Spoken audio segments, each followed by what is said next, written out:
The world often calls the most discouraging day of the year Blue Monday. That's what they do. They call it Blue Monday. But we aren't here to talk about the blues. We are here to talk about anchors in a world that feels like, the world feels like everything is, I have to move this thing. I need to get a prompter, don't you think? In a world that feels like it's constantly shifting under our feet, your spiritual pillar is the only thing that stays still. It's there. It's not going away. Today we are going to find that quiet center so that no matter what happens out there, you are prosperous in here. So let's begin. You see, prosperity inside is what matters. We have to believe that when somebody says something to us like this and takes us down, or we have to realize it's happening outside. So they give words that are depressing, and they choose winter to do those things, and it makes it worse for us, right?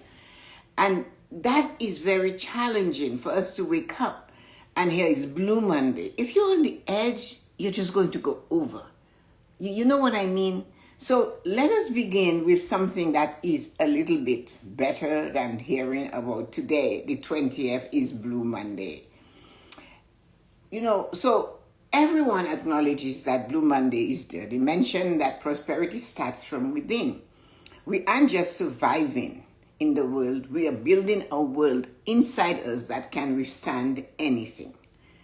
Our strength is our belief in spirituality. That's our strength. When we have solid ground to stand on and it's not shaky beneath our feet, we feel better. So that's one of the things we have to remember. Our prosperity in spirituality is solid. The more of it we have, the better we feel. I talked a while back about, maybe last week, 2 weeks ago, the spiritual grounding. They say you need a little bit. The pastors and everybody, you need a little bit of faith. But we found out that on the other side, Jesus said, if you don't have enough faith, that's why you couldn't catch fish. You just have to have a lot of faith. Oh, ye of little faith. Come on. So we have to understand that we're solid from inside out, not from outside in. When we allow the world out there to come in and distort us because it's on the news, because they said it's Blue Monday, it's gray out there. It's not blue. So I have no idea what they're saying. And tonight the sun will set and it will be beautiful because that's the winter sunset is amazing. So, but some of us that are already on the edge, like the Center for Addiction Research, for example, CAMH. So there they are this morning because of this Blue Monday. Everybody is talking and telling you what to do, suicide line, everything like that. But we are putting it in the minds of those that are already weak, those that are already challenged with those things, and then they just accept it and say, well, everybody's saying that. But where are the voices of positivity and say, no, it's outside of you? Where are those voices that we can hear that will tell us, you know what, Tessa-Marie, you can do better than that. You know what, Joan, you can do better than that. It's inside of you. And we don't get those. So when we define spirituality, it's not just a religion. I always say being spiritual is not about your religion, but as a connection and a purpose. That is what it is. How a lack of spiritual grounding can lead to burnout. It's so easy because you begin the day by criticizing you. And really, one of the 4 agreements is to use impeccable and exquisite words to talk about yourself. So why are we beginning our day and criticizing everything we can see about our body? Except the thing that is really inside of us. Why are we doing this to ourselves? Tell me. We need to stop doing that because the minute we criticize ourselves, the next step we take is to compare ourselves with the next person we meet and say, well, at least they're this, at least they're that. You see, that is what it is. We need to know how to make ourselves stronger by building on what is already inside of us. It's a connection. You are fine just the way you are, with all the wrinkles and everything that is terrible about us. We cannot go back and get the body of the 21, 22-year-old that we had before.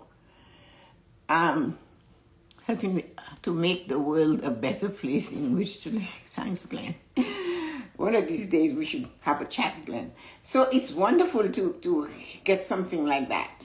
It just seems like we need to do that more often, to realize that we do not have to go outside of us to find ourselves. We're not supposed to put ourselves down. And then, because the minute we do it to ourselves, we have free range to do it to others. We start making judgment, forming opinion, creating assumptions. And these are the three agreements that we should avoid. The only one that we need to constantly do is to do your best according to your standard, according to your best, not the best of those that are out there. Not the best of the person that is more successful than you. Tessa-Marie tells us that there'll be greater and lesser persons than us. So get over it.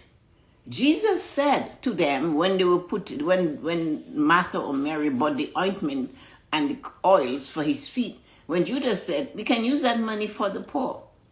What did he say? He said, the poor will always be with us. There's always going to be a difference. There's always going to be those that just can't do it. And it's not that they're not trying, but there's something holding them back. And we don't know what it is. Values and alignment. You have to have your values. Have them in your head. Write them down. There should be three things that matter most to you right now. What are the three most important things in your life right now? Most of you here are going to say my children. Most of you here are going to say my husband, my wives, my boyfriend, my girlfriend, my parents. It's always somebody else. My grandchildren. Oh, and we just go on. And then everything we didn't do well with our children, we're going to fix it if we get our hands on the grandchildren. But how are you going to fix something when you are broken? You do not love you. You do not care of who you are. You do not see the beauty that is inside of you. You cannot see that when you love you love your children and your grandchildren because you are healthy, you are vibrant, you're mentally fit, emotionally stable, physically aligned, and you have money to spend on them. Things are looking well for you, aren't they? But we have to make sure we have spiritual balance. And that's what it is. We need to walk into our family, children's, friends' home and feel safe but strong. That they don't take a look at you and say, Mom, are you losing your mind? Mom, why are you limping? Well, maybe you are limping. And you have to realize, well, yeah, that was from carrying you on my hip when you were 200 pounds. But that's just a joke. So we have to write three things down that you want to improve on you. We still have a chance because there's calling it Blue Monday. And it's not blue out there. But they gave it a name, and blue is such a pretty color. I have a friend who do anything to wear blue. And there you are telling me it's blue, so it's bad. The words, they take nice words and they screw them up so that they can give it to us and make us feel bad about our very existence. So write down three things that matter most to you, or think them, or say them. My ability to cook. I really love cooking. Maybe you have an ability to sew, to knit, to do quills, to listen. I have a friend here who listens to her niece tous les jours. I'm saying it in French, every day. Her niece calls her and she listens all day long. She calls, she has to listen. She dissects, she advises, no results. But she has that gift to listen. So that is something, write it down. 3 things that matter most to you. My ability to listen to others when they need me. My ability to say no, though, when I realize I should say no. So you see, these are the kind of things. So today's challenge that you should take, a micro habit, 5 minutes in silence is not, it's not bad. It's not awful to sit in silence. It's not awful to, when you're done doing something, cleaning the kitchen, doing that, you grab a cup, a mug, and you fill it with water or tea. Or if it's in the evening and you're putting your feet up and you feel for a glass of wine, and you sit there and you sip on it and you breathe. You leave the devices where they are. You see, the magic of a breath is outstanding. We do not even stop to think of it unless we are in the hospital and the machine is going and it's, and then, or we personally do not realize how important our breath is until we cannot use it. But they're asking us, take a breath, everybody. Stop and take a breath. Sit down. You are not responsible for building the world and putting it together. You have to build the world that is inside of you. And the only way we can reach the world inside of us is to take a sit and relax. 10 minutes, 5 minutes, whatever minutes you have to offer yourself, and just relax. And you will see how you will feel. A habit like this is really important. So the challenges of today that they're coming, it's calling the whole day Blue Monday and all of that, is really somebody's creation. And we are falling in line. It's like the Pied Piper. He blows his pipe and the whole village followed him to their doom. And we are doing that right now because we are not allowing ourselves to think independently about our own selves. They tell us we are aging and we are going to just die. We know that though. They have there's 2 things that they say in Dominica. It's funny. 2 things that we're sure to get is taxes to pay and to die. Death and taxes. Those 2 things, that's what's available at the end of it all. So what matters though is what we do in between the beginning and the end. And what we do for ourselves, not for somebody else's self. So when you sit down today, breathe for a moment. That magical thing that is effortless. We never ask it to do its job. It just shows up and it does its best. We inhibit it by our physical inactivity. We inhibit it by our emotional outrages.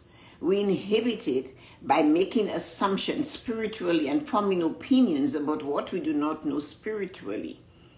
We inhibit it by abusing our mental capabilities and not renewing the senses and learning something. We inhibit our breath by our financial decisions. Yes, we do. You see, we have to choose what we are going to do with that breath. It is ignored. We never acknowledge it unless it is falling apart. Yet, if we stop 4 times during the day and sit down and put your feet out of your slippers on the floor and press into the ground and breathe, just breathe. And the more you do it, it's a sweet nectar. You want the spirit of joy? Are you looking for the spirit of joy? If you are looking for the spirit of joy, that nectar that you're looking for is already in you. It is your breath. And when you connect your very existence to stopping in the moment and breathing, you will find that your shoulders will drop, your ears will feel released, your body will be calm, and you will feel a lot better. A sweet serum though, like the madness the apostles had when they said they were drunk. They weren't drunk. They had the spirit of joy. And that is what sometimes you will find that it is hurting, but you will smile. Have you ever had that happen to you? Because the joy is inside of you forces you that it has happened already. It reminds you to take a smile. It's okay. Breathe. Why do they tell that to us? So on this day that they have named Blue Monday, sit next to a light bulb that's yellow and see if you can get the sun, because there is no sun. 1 year, 2 years ago, there were 22 days in January with no sun. I don't know last year or this year yet.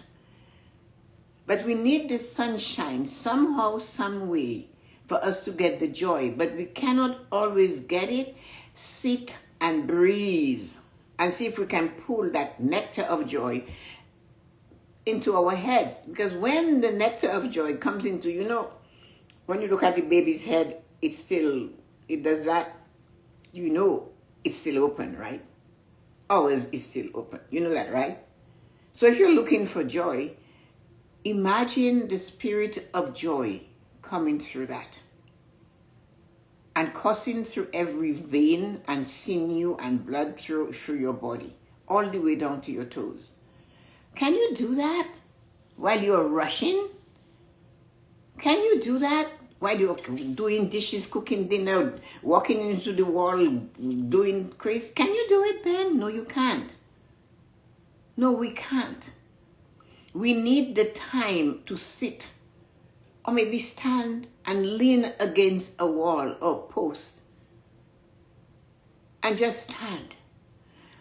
Have you ever, I don't know if any of you can remember the older times when men smoked. There was a time they would be so contented with that cigarette in their mouth. They would lean their body against a post. It's like they're in a different space altogether. We can do that if we choose to connect with ourselves, our true self. So we can avoid and we are able to build something that will move all of these negative Blue Monday or whatever they call them away from us. We have to build that.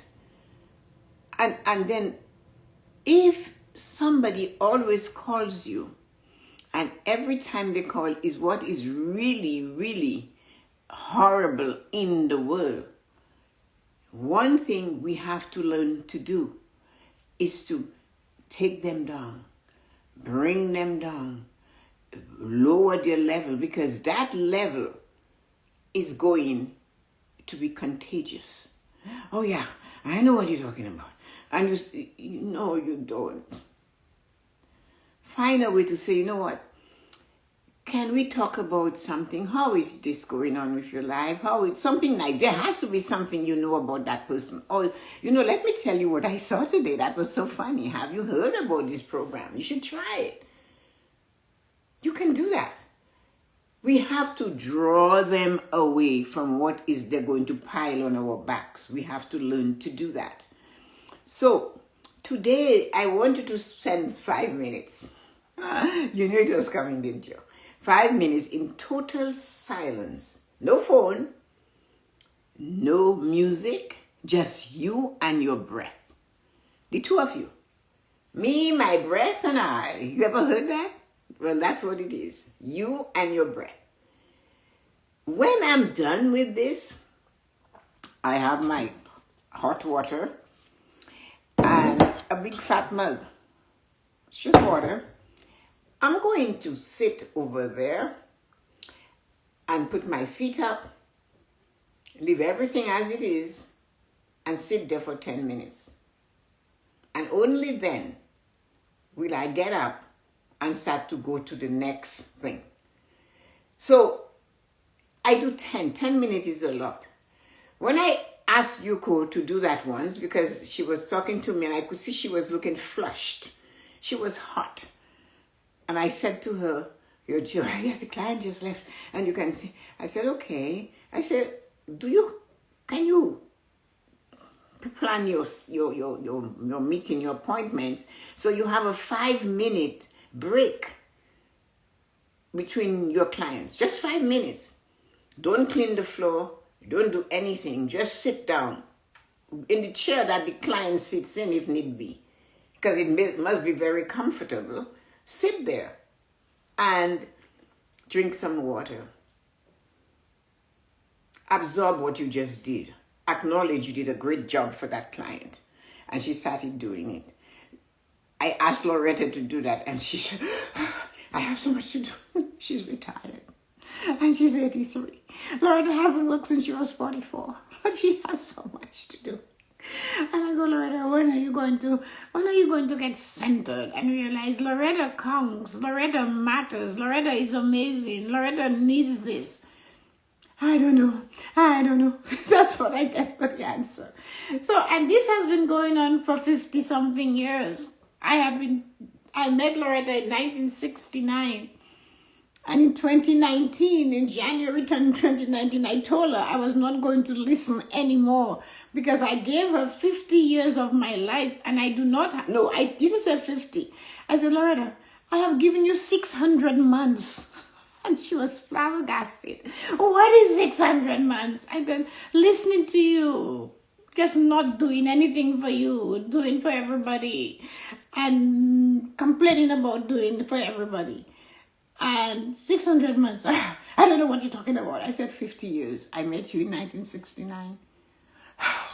Well, I said, yeah, I do not have another 50 years to give you. That I know for sure. So when you start your conversation with complaints department, and I am the complaints department, I'm going to put complaints department close. And you know how I'm going to do that? I'm going to hang up on you. She did it twice, and I hung up. She has never done it again.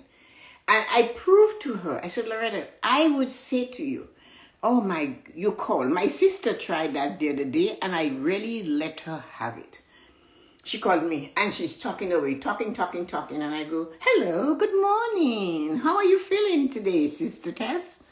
"Oh, I was going to ask you that when I'm finished telling you." "No, you're not going to do that. I have to go." And I told her, "I'll call you back." So now, when she calls, she realizes I am not going to put up with that. I am not your garbage heap.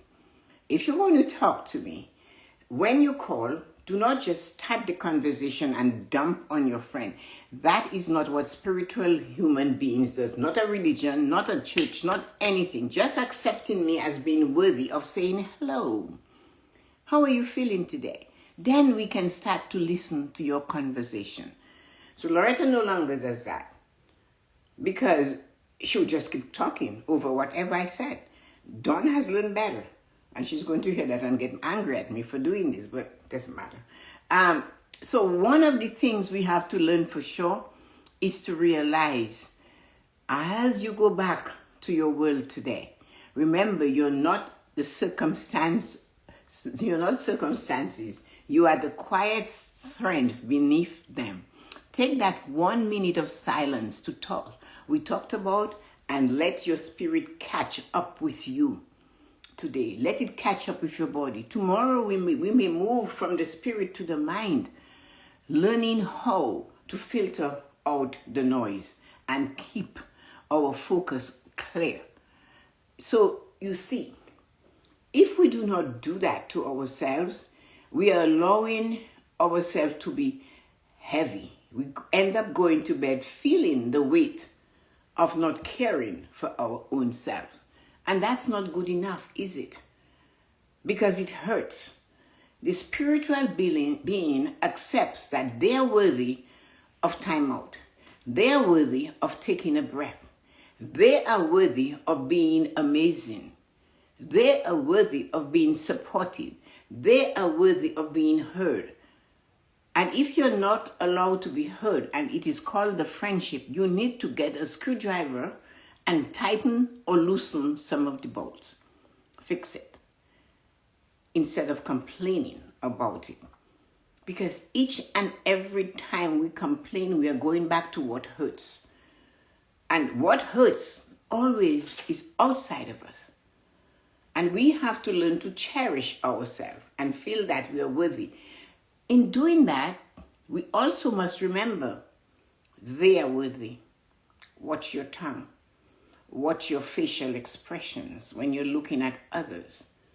Watch your body language when you're looking at others. Because they too was held by a mother one day that had big dreams, whether it was whatever. And there they are. So that's why they have words for us like that. But for the grace of God, go I. So you can only see the difference if you accept that you are worthy and avoid criticizing every little thing about you. Instead, spirituality it tells you what is good about me, what is lovely about me, what is peaceful about me. You are a spiritual human being, not a religion or a dogma. Because sometimes, have you ever been in a parking lot at a church? When these people are leaving the parking lot, I mean, if you're walking, you could be taken out. They're in a hurry to get out of there. Why did you go? Just come. So this is what we have to understand. It takes a little bit of patience to move ourselves into what we're looking for. And we start with the first thing in the morning. Avoid the criticism. Just do not criticize your wrinkles. It will not go away. Do not criticize the cellulite. It's not matching out. You might as well learn to live with it. Because once you do that to yourself, you go out there and you start criticizing the house, the kitchen, the bathroom, this, everything is broken. But the most important thing, I'm alive. I am wonderful. I stepped out today. I can feel the floor beneath my feet. And that is what matters. So thank you so much for coming. And those